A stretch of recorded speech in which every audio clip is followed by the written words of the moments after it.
Hello and welcome everybody, it's Matt from Pure MTG. I've got a video that I'm going to be doing here. I've went through all of the spoilers.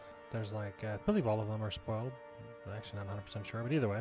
Went through all of the available spoilers here on magicspoiler.com, and I picked out the top 30. I know it's kind of a lot, but 30 are, not to say that they're all like amazing cards, either 30 cards that are amazing or 30 cards that have, some of the cards that have potential. In no particular order, we'll start off with Angelic Intervention.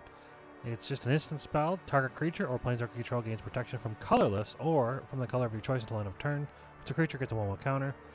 So for decks that have 1/1 counters matters, and also for colorless protection. Not many things give protection from colorless that I know of, and so this is pretty cool, pretty unique. Secondly, a final Flourish. 1 colorless and 1 black. Instant. Kicker, sacrifice an artifact or a creature. Target creature gets -2/-2 until end of turn. If this spell was kicked, that creature gets -6/-6 until end of turn instead. The thing that's cool about this that I think is unique is that the kicker can actually be a benefit. I mean, obviously, you don't always have to use the kicker. The -2/-2 could just kill something. But say you need a sack outlet for either an artifact or a creature, and in black, you typically do that decently enough. Being able to have that on a card is nice to have. So, just kind of a flexible card that is a kill spell on top of being able to be a sack outlet. There probably are better ways to do it, but I think it's a unique card. Unseal the Necropolis. I also don't 100% know if any of these are reprints, and if they are, well, they're new to me. So Unseal the Necropolis, 2 colorless and a black. Instant, each player mills 3 cards. Then you return up to 2 creatures from the graveyard to the battlefield. I like the Golgari themed, where you're like mulching and grizzly salvaging and like filling your graveyard with stuff and then like getting stuff back to your hand. I like that kind of play style, and I think this is because it's instant speed, which is nice. I think that's a pretty big benefit to it. That's why I like the mulches and the grizzly salvages. I think mulch might be sorcery, but I think grizzly salvage is instant.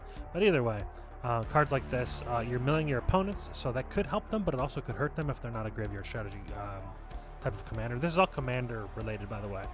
I only really care about commander. So these are kind of in the scope of commander. So I think this could be an interesting card in the right deck. You have Atraxa's Fall. Destroy target artifact, battle, enchantment, or creature with flying. It is a 1 green, 1 colorless sorcery.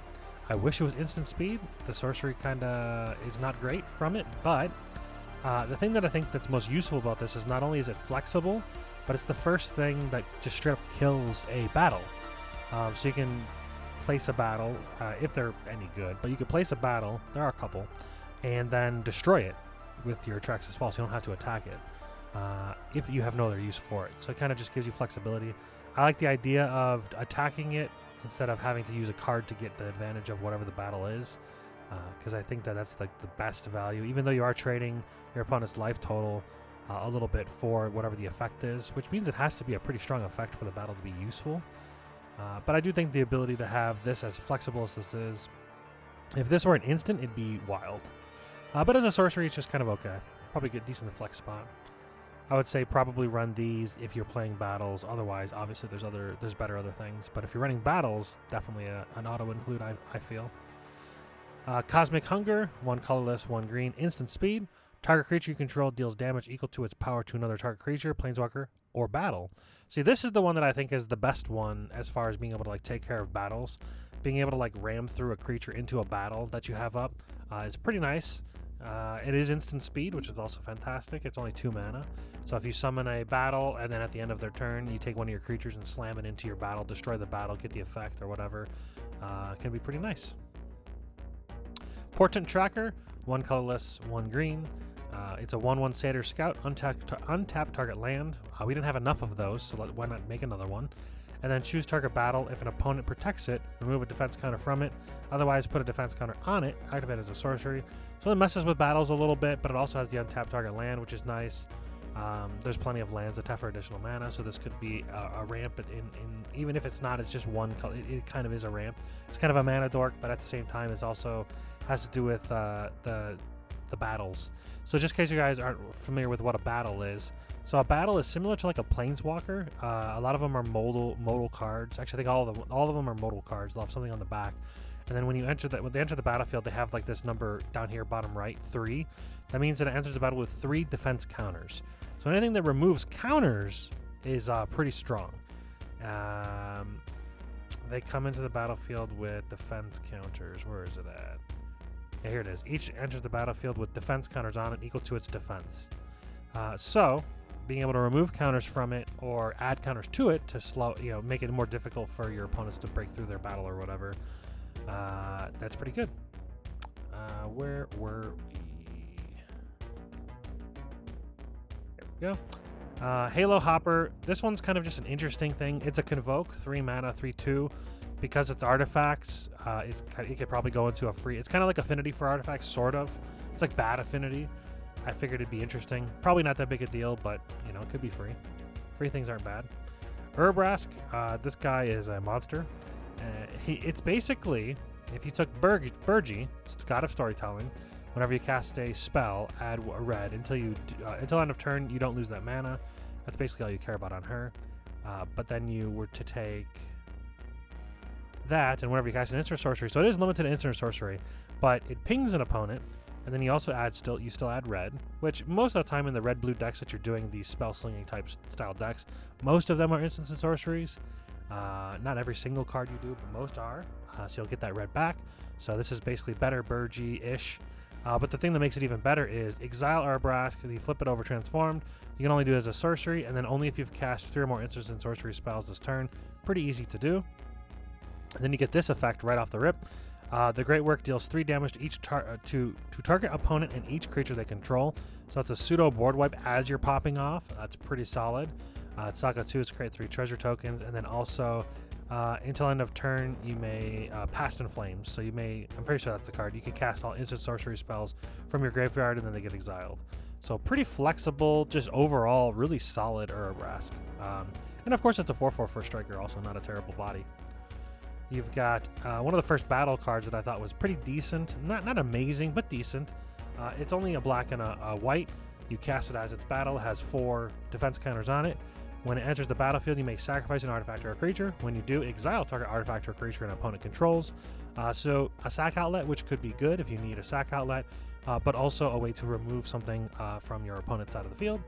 And then also, when you destroy it and you get to do its battle side or whatever, it's an equipment. Whenever equipped creature attacks, put a 1/1 counter on that creature and each other creature you control that shares a creature type with it.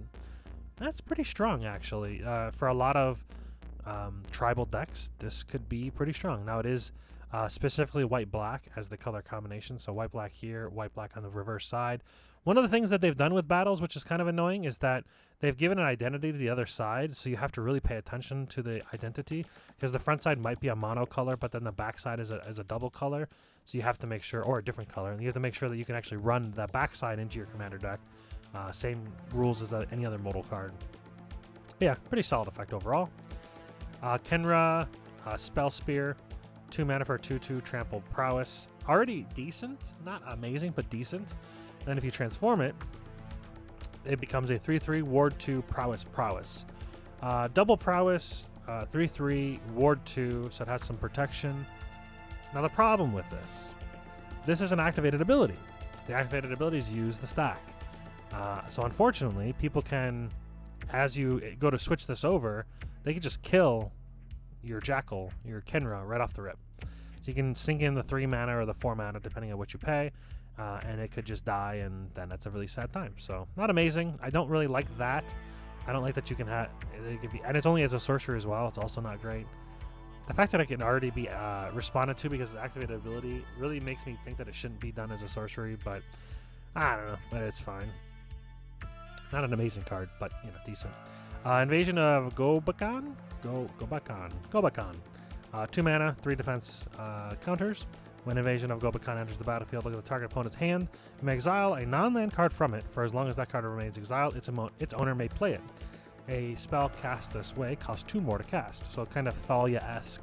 Or there was another card, I forgot what it was. But yeah, it strips their hand like a not Fiend Hunter. I don't know, there was a white card that did this effect.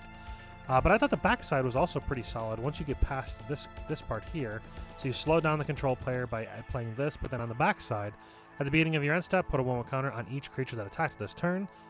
also sacrifice Light Shield Array. Creatures you control gain hexproof and indestructible till end of turn. So 2 mana to strip something away from their hand, make it cost more mana, and then also grow your creatures and then protect them. That's a lot of value. I mean, you do have to deal the 3 damage. It's only 3 damage. Pretty solid. Not bad. Zamonandina. What is this? Sultai, I think. 3/4. Whenever you draw your second card each turn, target opponent loses 2 life and you gain 2 life. And then you can tap, sacrifice another creature, draw a card. You may put a land card from your hand onto the battlefield. If you control 8 or more lands, you can maybe repeat this process. The thing that's really cool about this is that there are cards like Retreat to Coralhelm. Whenever a land enters the battlefield under your control, choose 1. You may tap or untap target creature, scry 1. So not only could you scry or tap, if you don't have enough lands, you can easily get a ton of value with Retreat. And there are other effects like this with land matters decks. So they're gonna be in the land matters for sure. I think it's pretty cool. The art is solid enough. I like this art better than the Strixhaven framework, I believe that is. Yeah, but overall, I think this is actually a very powerful commander. Not as a sorcery. Fantastic. Zephyr Singer, 4 mana for a 3/4. Convoke, Flying Vigilance. When Zephyr Singer enters the battlefield, put a flying counter on each creature that convoked it. The thing that I like about this is that this could be a 2 mana, 3/4 that makes 2 other creatures fly. I think that's a pretty strong ability overall. You do have to tap them down, but there are ways to untap your creature, so it's not that big a deal. If there are ways to give there are plenty of ways to give your creatures flash. So if you had this at flash speed, this becomes insane. Deeproot Wayfinder, 2 mana for a 2/3. Whenever Deeproot Wayfinder deals combat damage to a player or a battle, surveil 1. Then you may return a land from the graveyard to the battlefield, tapped. So I feel like this is a decent card. 2 mana for a 2/3 is okay. But with this kind of effect as well, being able to dump something into the graveyard and then potentially, rampant growth every turn, pretty solid. Surge of Salvation. You and Hex, it's instant speed for 1 white. You and permanents you control gain hexproof until end of turn. That already, in my head, is already very, very strong. But then you also prevent damage that black and red sources would deal to creatures you control this turn as well. This is a fairly strong 1 mana answer to a lot of cards, so pretty good. Tandem Takedown, 3 mana, instant speed, up to 2 target creatures you control each get +1/+0 until end of turn. They each deal damage equal to their power to another creature, planeswalker, or battle. Realize another battle, so pretty solid. Being able to take down battles and or kill other creatures. So not the worst, and it's deal damage, not fight, so you don't have to worry about them fighting back, which is pretty awesome. And it is also at instant speed. Very, very nice. Another battle here. This is one of the mythic battles. Invasion of Shandalar. 5 mana with 4 defense counters. When it enters the battlefield, return up to 3 target permanent cards from your graveyard to your hand. So that's pretty decent Eternal Witness effect for 3 permanents. But then it also flips over to, at the beginning of your upkeep, you may put a permanent card from your hand onto the battlefield. For free. Why not? It's a pretty strong effect there. Jin-Gitaxias, another strong Praetor. I think all of the Praetors are strong, to be honest. They have some pretty nutty effects on their Saga side. So you could probably play 5-color Sagas, run all the Praetors, and just do all kinds of nutty things. I'm sure it'll be great. So 5 mana for a 5/5, Ward 2, so it's got a little bit of protection built into it. Whenever you cast a non-creature spell with mana value 3 or greater, draw a card. It's not bad. And then you can pay 4 mana, exile Jin-Gitaxias, then return it to the battlefield transformed under its owner's control. Activate only as a sorcery, and only if you have 7 or more cards in hand. Pretty easy to do in blue. If you do that, draw a card equal to the number of cards in your hand. You have no maximum hand size for as long as you control the Great Synthesis. So most likely 3 turns, unless you accelerate it. The phase 2 is return all non-Phyrexian creatures to their owner's hands. This could be a little annoying if you're not playing only Phyrexians. So this makes it a little meh. I don't really like this one. But then the last one is you may cast any number of spells from your hand without paying their mana cost. For the turn. It's pretty good. And of course you flip it and you go back to this side. And then this side, this art looks pretty sick. I like it. It's pretty awesome. Alright. Then you have Elesh Norn. Mommy Norn. She's a 4 mana for a 3/5. Vigilance. Whenever a source an opponent controls deals damage to you or a permanent you control, that source's controller loses 2 life unless they pay 1. That affect's kind of whatever. The 2 mana, 1 color. Sacrifice 3 other creatures. So a bit of a sacrifice there. But if you need a way to, you know, a sack outlet item in mono white, we'll see. But you can exile it and flip it over, and it becomes the Argent Etchings. Incubate 2 5 times, then transform all incubator tokens you control. So they'll all be 2/2s unless you have a way to add extra counters, which in this kind of deck you probably would with like Mondrak and I mean it's going to be either green-white or mono-white tokens. Counters matter. So tokens and counters, kind of like probably green-white. There's a lot of synergy there. Creatures you control get 1/1 and gain double strike until end of turn for the second phase of the saga. And then the third phase is destroy all other permanents except for artifacts, lands, and Phyrexians. Exile the Argent Etchings and then return it back over to the Elesh Norn on the front side. Again, pretty solid art here. I like the showcase arts. They're pretty nice. Don't necessarily love that it's a kind of mono white or monochrome, but you know, it's still solid. You've got Vorinclex. Vorinclex is a 5 mana 6/6 trample reacher. When it enters the battlefield, you search your library for 2 force, reveal them, put them into your hand. It'd be nice if they went to the field, but that might be too strong. Actually, it probably would definitely be too strong. Then you can pay 8 mana, which is quite a lot, but the saga that it does, that it transforms into, is pretty solid. Also note that there's no like stipulation, there's no exile, it's just straight up a ton of mana. And then it flips over to the Grand Evolution. The first one is mill 10 cards, then put up to 2 creature cards from among the milled cards onto the battlefield. That's pretty solid. Distribute 7 1/1 counters among any number of target creatures you control. Pretty good. And then until end of turn, creatures you control pay 1 mana, colorless mana.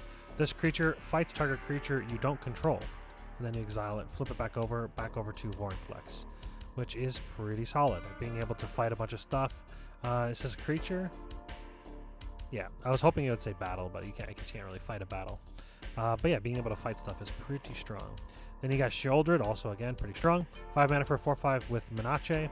When Sheoldred enters the battlefield, each opponent sacrifices a non-token creature or Planeswalker, which is already pretty decent. Anytime it enters the battlefield, that happens. Then you can pay 5 mana, exile Sheoldred, and you transform it. Only does it as sorcery, and only if an opponent has 8 or more cards in their graveyard, which, you know, it's probably going to be pretty solidly easy to do that. So and the first effect of the saga, for each opponent, destroy up to 1 target creature or Planeswalker that player controls. That's decent. So basically you're kind of paying 5 mana to destroy a permanent they own, a target Planeswalker or creature at least. The second phase is each opponent discards 3 cards, then mills 3 cards. Discards 3 cards on each opponent is very strong. And then at the last saga phase, you just get to reanimate everything. Put all creature cards from all graveyards onto the battlefield on your control, exile, and flip it back over to Sheoldred. Which then, I don't think it counts as entering the battlefield. Oh no, you're exiling it. It does count as entering the battlefield. Yeah, you exile it and then flip it back over. So yeah, then of course each opponent sacrifices a non-token creature or Planeswalker. So yeah, I don't know. I think it's very, very strong. Again, I think the showcase art looks pretty cool. Pretty solid Praetor. Faerie Mastermind. This reminds you of like the Archivist something or other. The Flash one that whenever they search their library, you get to draw a card. And this is a 2/1 for a blue and a colorless Flash flying. Whenever an opponent draws their second card each turn, you draw a card. And then you can pay 4 mana. Each player draws a card, so you'll draw 2. Actually, whenever an opponent draws their second card, so if you're playing in a game of Commander, you'll pay 4 mana to draw. You'll draw the 1 from that, and then 1 from each opponent who draws their second card. Okay, so I guess it would only be the 1. Yeah, so you'll draw 2 cards for 4, unless there's other opponents drawing extra cards on somebody else's turn, which would be interesting. But it is each turn, so yeah, interesting. Solid card, I think, even at face value, even if you just flash it in when they're about to draw their second card, you'll get a card draw. It's a 2/1 flyer, pretty good value. Wrenn and Realmbreaker, solid planeswalker. I won't say this is insanely strong in Commander, because it's kind of like doing a bunch of stuff like kind of not greatly, not in the best of ways, I guess.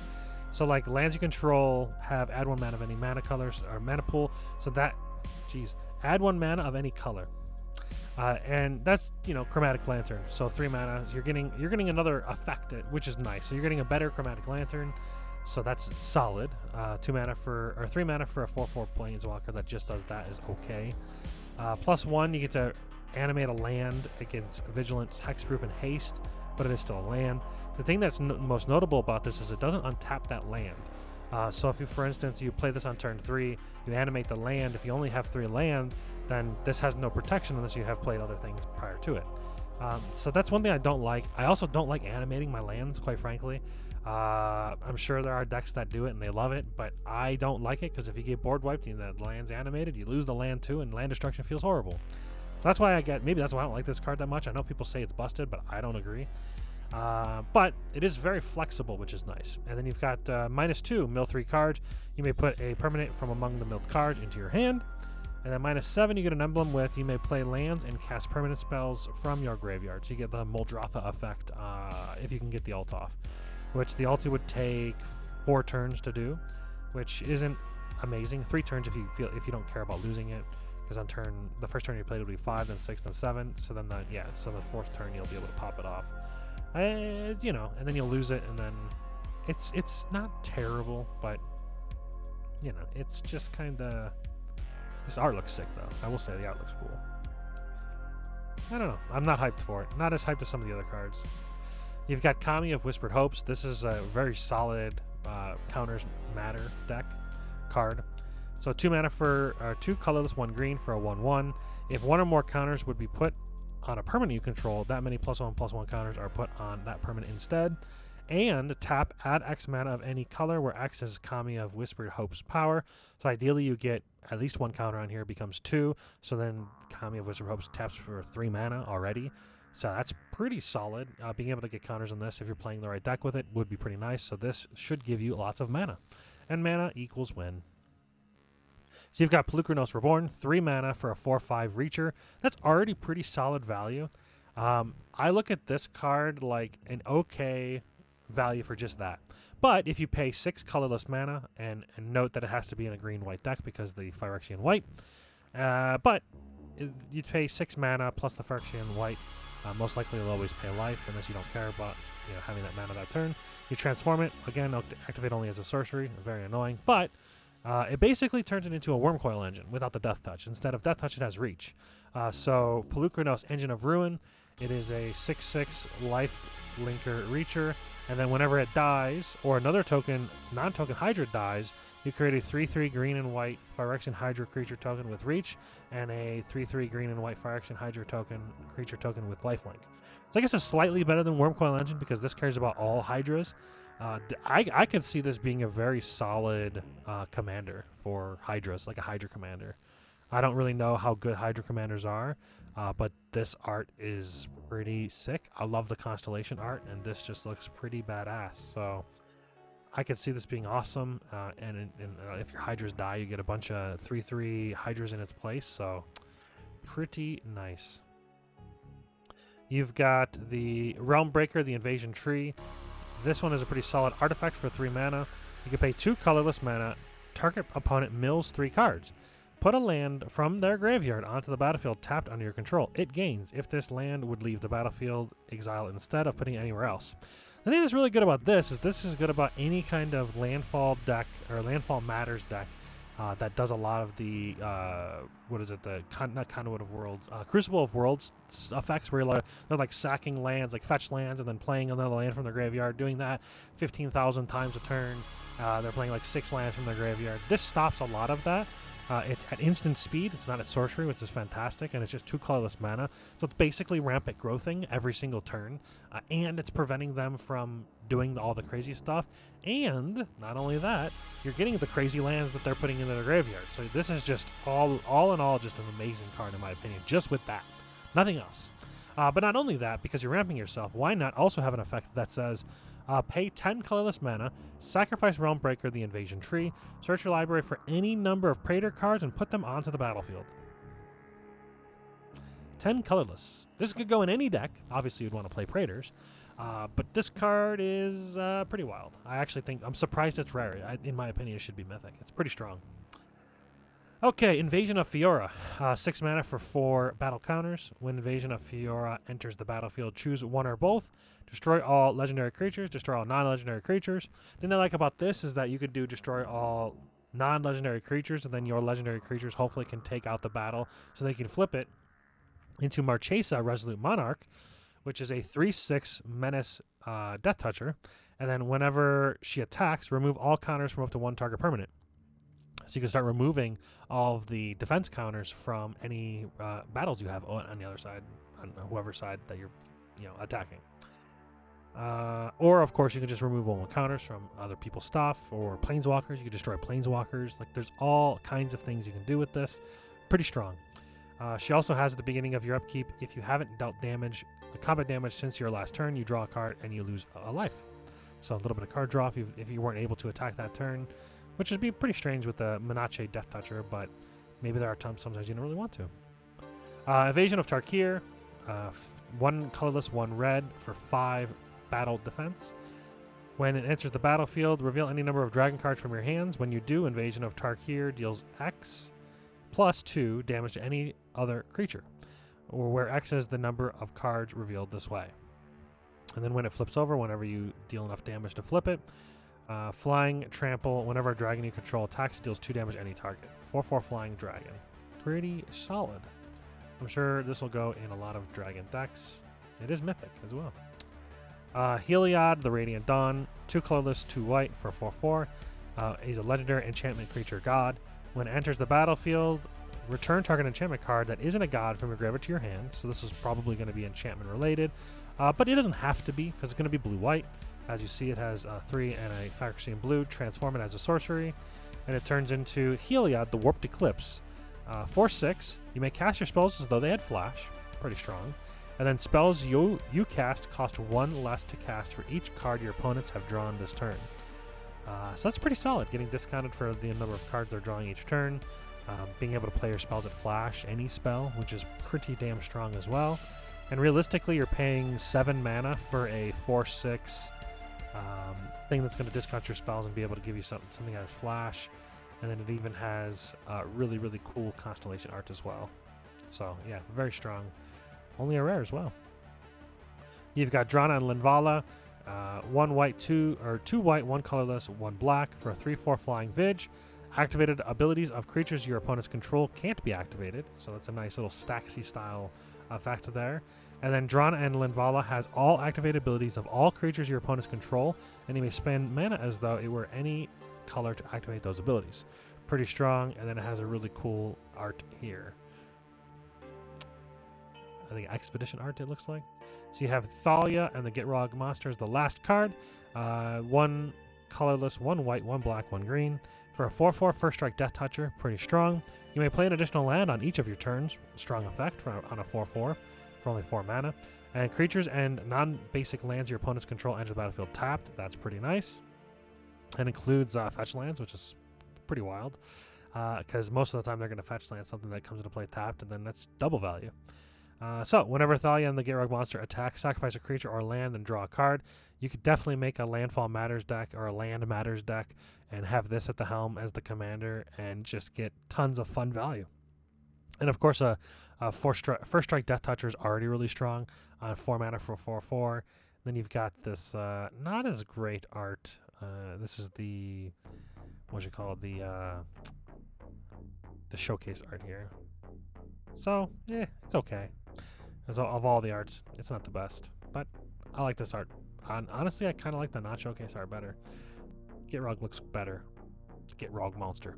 Well, hope you guys enjoyed. This is my I wanted to try to pick a lot of the cards that weren't just obviously good. Maybe think about some stuff a little more and really get kind of delve into it. The rest of the cards are just kind of okay. There are some that were kind of like borderline whether I wanted to include them or not. But overall, these are what I think are the top 30 cards in the new set coming out. I'm pretty excited. I like a lot of the showcase versions of a lot of the cards. I'll go over that in a separate video. The March of the Machines variants, these things here. I think a lot of these, there's a lot of flavor in them, and I think it's pretty awesome. So thanks for watching, everybody, and I'll see you on the next video.